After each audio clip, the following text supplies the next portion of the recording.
Good morning, 2024. This is a delinquent show. We're coming in, and I've got my partner in crime, JP, aka the Oracle. Whoop whoop. What's happening, Jay? Oracle's in the house. And we've got the 1970 throwback from the Peaky Blinders. The Blakesters in the house. He totally messed up yesterday. He's apologized. And now he's in the house. Blakey, welcome to 2024, the Delinquent Show. We're loving you here. You are now an official co-presenter. How you doing, brother? I'm doing all right. Yeah, I didn't mess up yesterday, saying it was you actually apologised. I can play it back on my phone if you want. Nobody believes you in this show because it's just about me, this show. You wish. I wish. Hey, guys, how has been the start of your 2024 so far? We're, 3 days into 2024.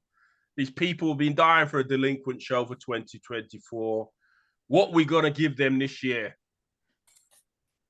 Well, it's been wet and windy here, and that's just under the covers in bed. Why?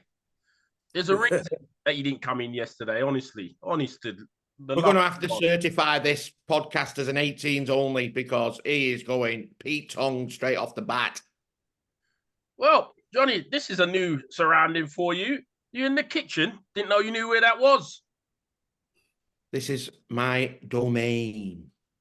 Yeah, it looks like it as well. Blakey, what you got for us in 2024, lad? Hang on. Seeing as though you're talking about environments and where people are, where are you sitting? I'm in my office. Is the door shut or are you going to see someone else naked? What, like yesterday? Yeah, he's not here today. He's not here today. If you don't know the story, my daughter's boyfriend stayed over last night. I was doing a bit of stuff in the office and he thought he'd take a shower, but he forgot to put his clothes on. He ran straight into the office, butt naked, and ran straight back out. And we haven't spoken about it since. Why would he put his clothes on to get in the shower, saying? No, he took his clothes. He came naked. You dumb. Why would he come in your office for a shower?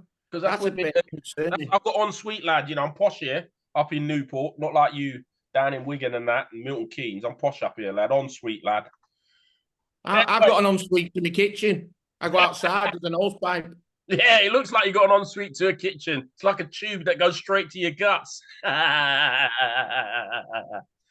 Oh, anyway, boys. Now, come on. We've got Liverpool top of the table. Tottenham in 3-4.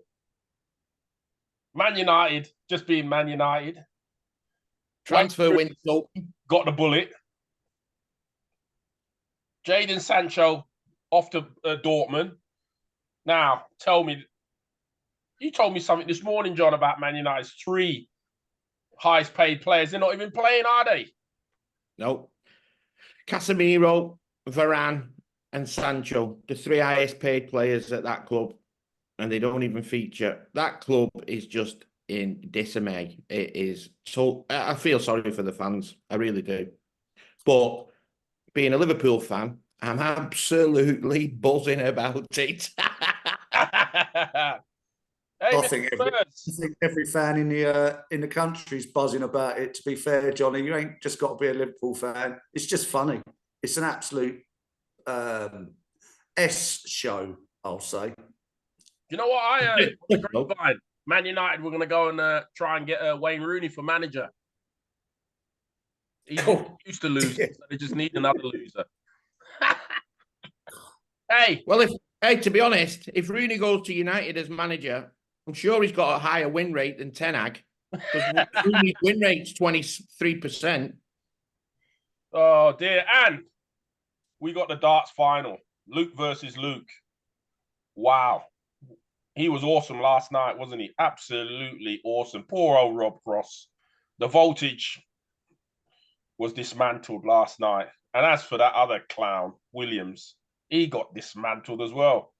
So who you got, boys, for tonight's showing? I'm going for Littler. Littler's 7-4. Oof. Leggy, what you got? I called Humphries at the start of the tournament, but yeah, I mean, Littler's the surprise package. Well, he's not, but none of us have seen him, have we? But he, I think Humphries will do it by 7-6. Oof. Ooh. You are the oracle on darts because we talked about it at the end of the year show about all your predictions are right. It means I have to go, and I started with Humphries, and I'm going to finish with Humphries, but I would like Little to win, but I think Humphries 7-5. Yeah, not a bad shout, that, so not a bad shout. I think it'll be close because they're both massive scorers, aren't they? I mean, that Humphries went bananas last night. I reckon there'll be over 31 80s in the game. Oh, I reckon there'll be over 7 ton-plus finishes. Johnny, let's start the bookies. Over 31 80s and 7 ton-plus finishes. I'm in. I'm booking that because the oracle of darts, Blakey, has said it so. Let's move on from the darts. Let's move on to something that's really close to our heart. Basketball, wheelchair basketball in 2024. In a week or two's time, we have the Asian Oceania Championships. It looks very strange. We've got who we got in there. We got Australia. We got Iran. Sorry, I got to read this from my phone. You know, I'm not that clever. We got Thailand, China, Japan, Korea, New Zealand, Philippines, South Africa, United Arab Emirates, and Afghanistan. That's the men's. The women's is Australia, Japan, China, Indonesia, Philippines, Thailand. I don't know what some of those are. Is it Cameroon or something like that? I don't know. But Cambodia. Is it Cambodia? Bloody yeah. Sorry, lad. Sorry. I couldn't read. Did you say South Africa's in the Asia zone, Shane? I think so. Yeah, so's Iran. Iran. No, Iran makes sense because that is Asia, but South Africa's Africa zone, isn't it? I don't know if it's South Africa or Kuwait. It might be Kuwait. It's KSA, where South Africa's RSA. So it might be Kingdom of Saudi Arabia is KSA. Nice one, Blakey. Good job. Look like it's a good thing we got you on this show, lad. Good thing we got on that show. Now, I'm telling you, mate, up here for thinking, not dancing down there, though, unfortunately. We need to get you a dance partner. That's what it is. Need to get you a dance partner. So, what do you think is going to happen here? I don't know. It's a strange format. I mean, on paper, Iran should win it, looking at where they finished in the world. And don't forget, they have a World All-Star 5 player. Don't ask me how, but they do. And then it goes off. If Japan show up, and the Aussies. But then again, you've got Thailand as well. So is it 2 qualifying from their direct, or was it 1? Can't remember. So long ago. If I'm right, I think it's the winner. I think it's the same as the Americas all. 1-on-1. Oh my! Yeah, it will be. One. Let's think about this for later down the line when we talk about the repechage. Sorry, Blakey, for interrupting you. But sorry. If it's only 1, and you think, right, Iran, say Iran make it because they're the highest ranked in the world. Then you go to the repechage with Japan, Australia. Oh my goodness. That is going to be some tough repechage. I'll tell you what, that's going to be tough. I reckon that repechage could be a better tournament and a tougher tournament, definitely closer than the actual Paralympics itself. Yeah, right. And what I don't understand with this is, if you look at the format of the Asia Oceania division, the semi-finals are the most important matches. Yeah, for sure. for sure. The matchups is I don't know how they do it because it looks really weird. The grouping wise, I don't know. I'm not sure how it works. We will have to look into that. But the grouping wise, the semi-finals are going to be where it all matters. You know, who gets who in the semi-finals. So is it so the winner goes through? Is it the finalists and the third place that go to the repechage? That's how it was in the Americas zone, weren't it? Yeah. I think Two and three. gold medalists go straight to Paris, and silver and bronze go to Paris again, the repechage. So on the women's front, we got Australia, Japan, China. Obviously, those three are the standout teams, and it's the same there. You imagine, I would thought China would take that, but then you got Australia and Japan in the repechage, which is going to be some tournament in Japan. So it looks, wow. And it's a bit strange because, does it mean that Japan have decided to hold the repechage because they don't think they're going to get through as gold medalists? Well, that's what I mean. What gives them the right to have the repechage? Japan. What happens to the placings if Japan win the women's division? What happens if Japan win it? Well, you're going to have a repechage with nobody there watching. For simple reason as that, aren't you, really? Because there's no home team. It's the same once we get to the repechage. If France don't make it through, what sort of Paralympics is that when you don't have the home team?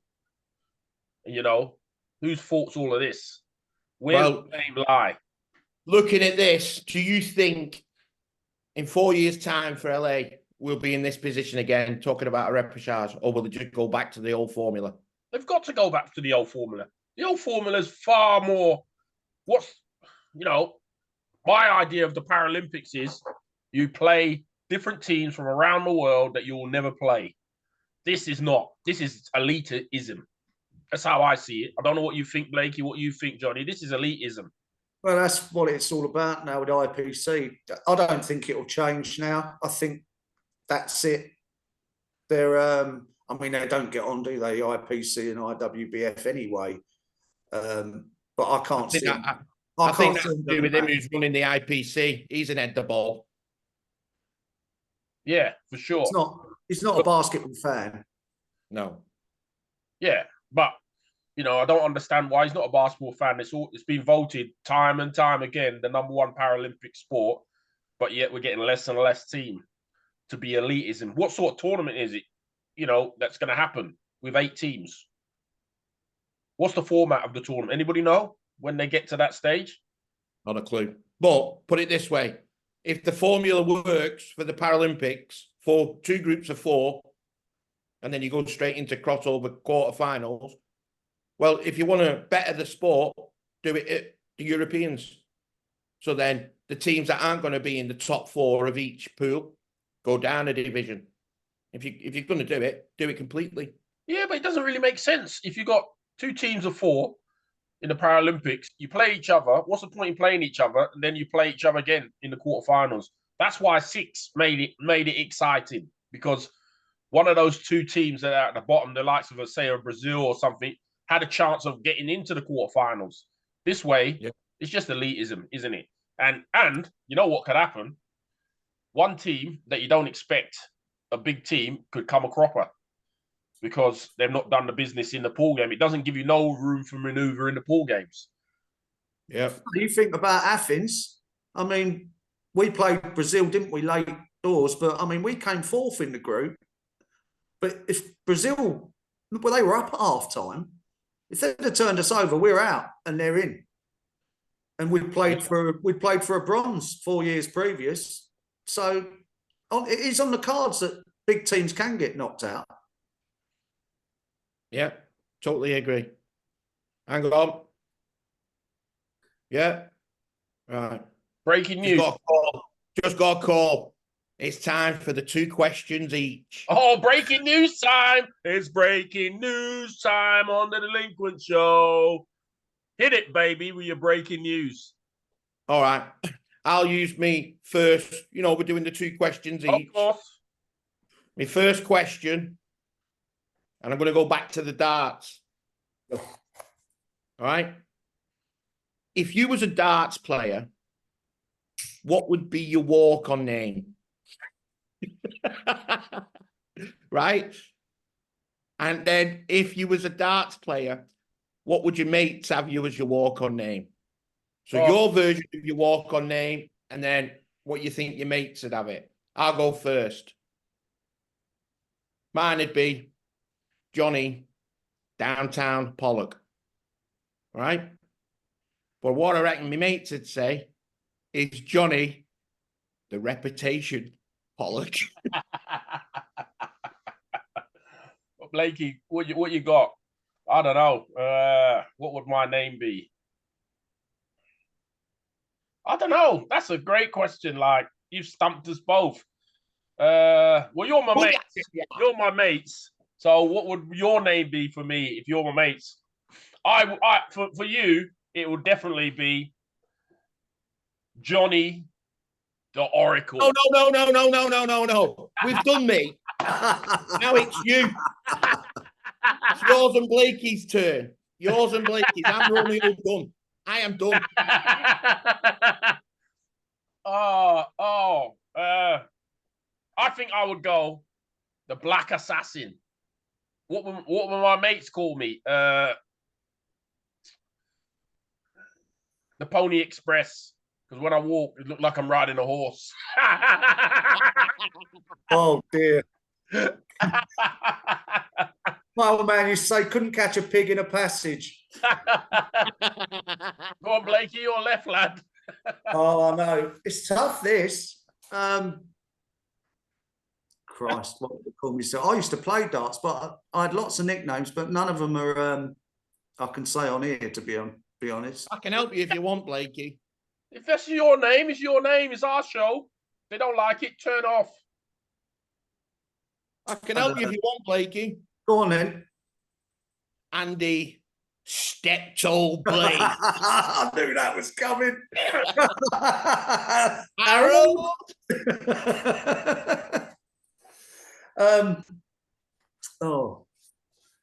I'd probably take that. I can't have Chin, which you all used to call me, because Darryl Gurney's got that, hasn't he? My boy calls me Spaghetti Legs. So, yeah, Andy Spaghetti Legs Blake. Or the Dolphin. Or the what? Or the Dolphin. Flipper. Oh, dear. Ding, ding, ding, Go on, ding, then. ding, ding, ding. Who's next? It's breaking news. It's breaking news. I have a question. It's breaking news. So, my question is... Whoa. Don't use my gags. I've done that one. No, it's breaking news. It's breaking news. That's what our breaking news is now. So my question is, if you could be a sports star, who would it be and what sport would you want to participate in?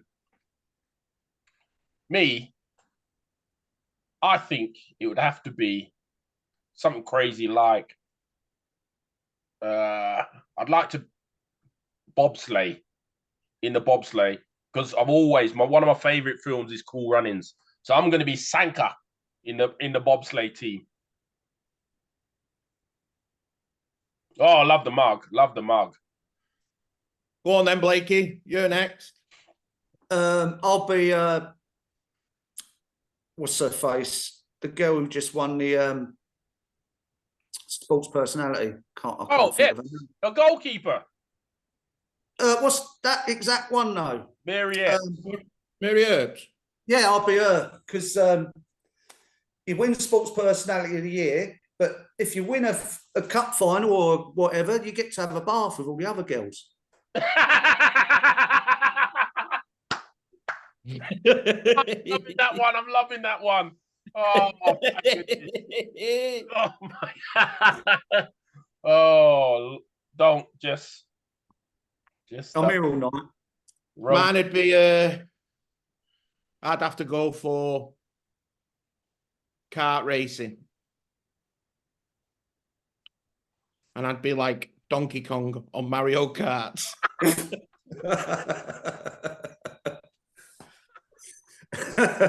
You idiot. Oh, yeah, what a day. You know what? You just can't beat January's because, like, just laughing me head off here. Hope you guys are laughing at home. Blake, it's obviously got to be breaking news for you. Oh, mine's boring, really. I didn't come up with anything like that. Now, how many we had in the Hall of Fame now? 40 odd? Around 40, yeah. Yeah, right. So, this is like choosing your favourite kid. Who's your, out of the three, three of your favourites that you put in that you really wanted to be in there? Ooh, good question. Like it. For me, Phil Craven was a definite. That he was one of my favourites. Johnny, you go next. No, you've got to say three. I'm not going to give you time to look through them. You should know them off your head. Don't go trying to swerve it. I'm not swerving it. So Phil Craven, Sue Conroy, because what she done for the Northwest, and my final one, because he was my first coach, was Graham Young. That's my three. Boom. You mean that's the only three you remember? I remember everybody that I put in there, lad. Don't you worry about that. I remember every three. Go on, John. Me? Had time to think. Now I'll go for Ray Cross because I loved reading up when people sent the info in, when we did the research, what they said about him being an on-court general. And looking at what I'd read, he's one player I would have loved to have witnessed in his prime. So I'll go for Ray Cross. The other is Kathy Davis, because her banter alone makes a team better. You've got to have a bit of banter in your mix. So I'll go for Kathy Davis. And the last one has to be the 1973 World Champions, because that team is loaded with legends. That was a special moment in British basketball history. Despite people saying it's unofficial. Well, you know what? You know where you can put your unofficial? Put it with your classification. If your name's on the trophy and it says world champion on the trophy, you're a world champion in my book. End of. Correct. And your three, Blakey? Right, my three. First off, Ginger Swindlehurst, because he was obviously a pioneer and a forefather of us all, but also for all that stuff and memorabilia. Because if we hadn't been researching him, we wouldn't have been able to save all that stuff when his family member got in touch, including his IWBF triad medal, which very few people get. But I mean, we had tons of stuff, didn't we, Johnny? And that's all gone now for people to see at the Heritage Museum. So that was a no-brainer. It's brilliant. Second, Nigel Smith. And for pure personal reasons, he suggested that I started to play big. It was tough for me to get in as a guard with sort of Colin and Dan Johnson, and then we got Johnny chasing up and Addy. So as soon as I started playing big, it changed my career and kept me in the game, kept me international for as long as I played. So yeah, Nigel's in. And third one, again, another Milton Keynes ace, Tony Woolard, for helping me when I started playing big and just looking up to him and thinking, well, if he can do it, I can definitely do it. Although he never played maximum height, I did. But he didn't have to because he was an absolute monster. So that's my three. Wow. So we've all chose 9. Three different ones from each of us. Ones. Hold on. Somebody at the door. Is he naked? Postman. The postman. He's come with another question. This is a classic. Thanks, postman. Don't knock while I'm in the show, you dickhead. Anyway, Is he dressed? Sorry, he stressed me out now. No, I said, is he dressed? Oh, no, he's got no clothes on. He's naked. He's naked. It's just come out of the bedroom. Just come out there. So 2024, we're continuing with the Hall of Fame. We're continuing with the Delinquents podcast. Who would you want to see on the podcast this year? That's my question to you two guys. One person. What, your top three? You can have top three if you want on the podcast this year. Who's first? Well, I'll go. Blakey's got the camera. Go ahead, big guy. I'd like to see the controversial, and I don't think she will. I'd like to see the CEO of BWB on here. Ooh. Yep, number one. I'd like to win the lottery as well. Yep. Is that all you got, Blakey, or are you going to go with three? I'll have a little think, and then I'll come back to you. Johnny? My three will be, got to get this guy on. I'm speaking to him at the minute, but it's going to happen. Troy Sachs. Wow. Yeah. I'm going to get Troy on because obviously what he did in 96 against our fellow fellas. And then he did the same to us in 97 at the Junior World Championships. And he reminded us about it before he scored 58 points. So I want Troy on. I also want to get the scoring machine of our era on, Kuhn Janssens. And my last one, I'm trying to think of nations. My last one, I'd love to get on and speak about the old days with Gunnar Berglund when he's not fishing. Well, we may have to go fishing with him to get him on. So yeah, he's always fishing. Always fishing. My three is a fellow brother of mine, Stevie Kane. Love to get his views on the game and what his coaching views are. And obviously, he's got the repechage coming up. Obviously, I'd like to get Kylie back again for his autobiography. And the final one would probably be, because I'd love to know what's going on in that mind of his, is the performance director. What's his name? I can't remember his name now. Dickin Edwards. Dickin Edwards on. Get our Dick on. Get our Dick on. That will be my three. Will we get them? Who knows? So basically, we're trying to win the lottery and the Euro Millions there. Yeah, we're trying to win the lottery and the Euro Millions all at once. But it is a wish list. That's what our wishes are. I'd like to get a second one. I'd like to get Gaz Chowdhury on just to ask him about his experience where he had to be a player and a coach at a Paralympics because we didn't have an assistant coach. Be interested. Insight into that. And your third and final? Big man. Big Si. He'd be good value on here. He will if he's got a can in his hand. Simon Munn.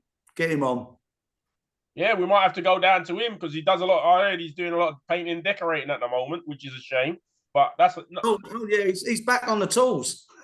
Yeah, so fellas, we got 9 good ones. Can we make it happen this year? I reckon at least 8 of them we can make. Well, 7 of them we can make happen. 2 of them, I think we're pissing in the wind, to be fair, because I don't think they're brave enough to come on.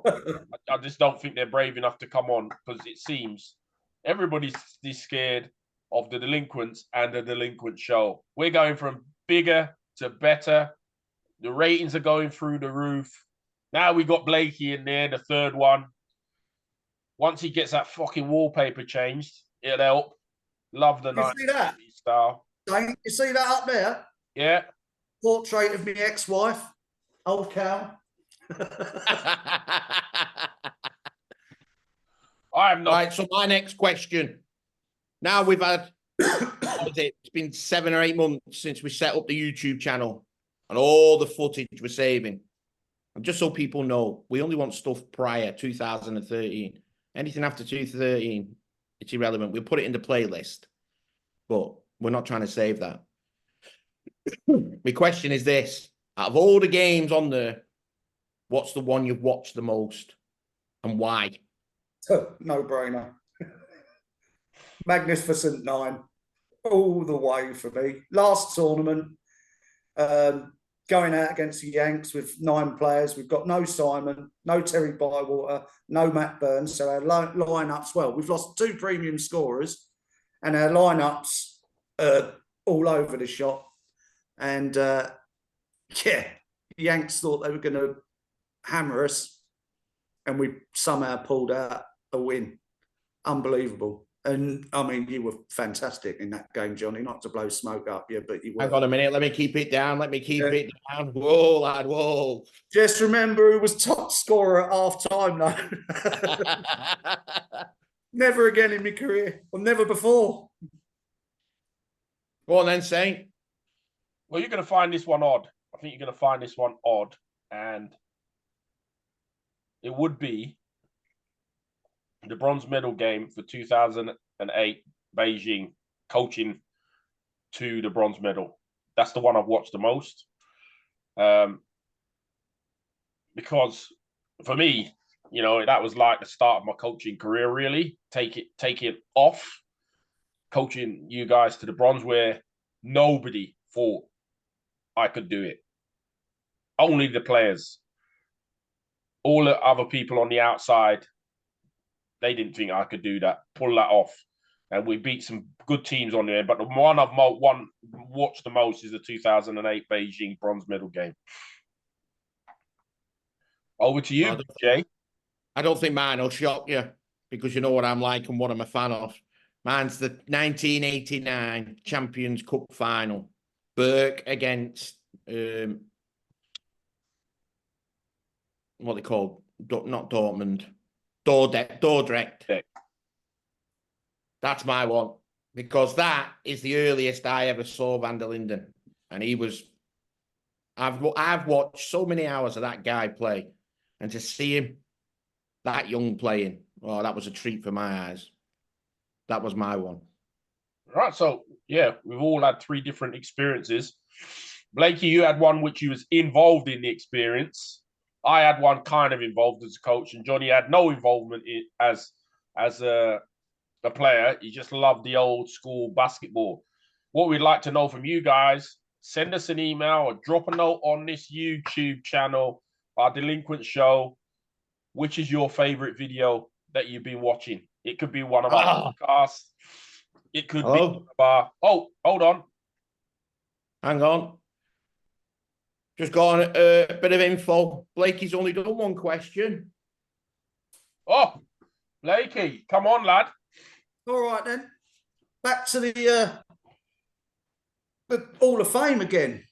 I've noticed that, I mean, it's lovely. We're getting loads of comments under people, and, you know, the write-ups, and then people congratulating them. But I noticed that they're all ex-players or old players. I mean, there's might be a few that are still knocking about. Gary Davison obviously still plays. But there's no players from sort of the current era have commented or congratulated anyone. Well, not that I've noticed anyway. And I'd just like your thoughts on that. Oof. Well, that goes down to the conspiracy theory, doesn't it? Are they ordered not to interact with us? Someone did try and interact with us the other day by posting pictures of some of the current members on the Hall of Fame page. They were removed and blocked instantly. But yeah, not sure about that one. They do come on. They are coming on. I think we've had a couple, I believe. I think Gaz Chowdhury's commented. But you youngsters, this is for you as well, you know. We're not going to be here running this Delinquent Show forever. Somebody's got to take it over for us. Youngsters, support the forgotten generation. Make a comment. Yeah. Don't know them. So what we're going to do, I've thought about this long and hard. When it comes time to hang the screen up and pass it over to the next generation who wants to take it over, we're going to put 5 golden tickets in 5 bars of chocolate. And whoever gets... Oh, dear. But seriously, we're going to do that. But seriously, you youngsters, we know you're watching. We know you're watching. Don't be scared to comment. We'd love you to come on the show, but we haven't asked you on the show because we don't think you're not interacting with everybody. You youngsters, I know you watch the show because we can see all the viewers. We can't see who it is, but we can see all of you. We know you watch the show. Enjoy the show. Don't be scared to comment. Don't be scared to come on. You know what I mean? Dylan, come in. I've got a better idea, Johnny. Go ahead. Not chocolate bars, mate. Do you know, Carling, when there's a World Cup on or FA Cup, you get the golden can in a case, don't you? We could do that. It's far more up our alley. I don't think many people will find a golden can with the amount we go through. Definitely not. Gentlemen, Speak for yourself. Blakey, it's been a pleasure to have you on the show. As you now are official co-podcaster. See you next week's show. Okay, Blakey. Johnny? Cheers, mate. Johnny, what can I Yes. say? The Big J. It's been a pleasure having you on here. We'll see you on next week's show. Keeping it Keeping happy days. This has been the Delinquent Show, our first of 2024. If you love what we're doing, subscribe, watch, tell a friend, tell a girlfriend, tell a mistress, tell everybody to watch us because it's I already have. get better. We know you already have, Johnny. Gentlemen, it's the Delinquent Show. We're signing out for our first one of 2024. Peace, boys. Be lucky. Love it.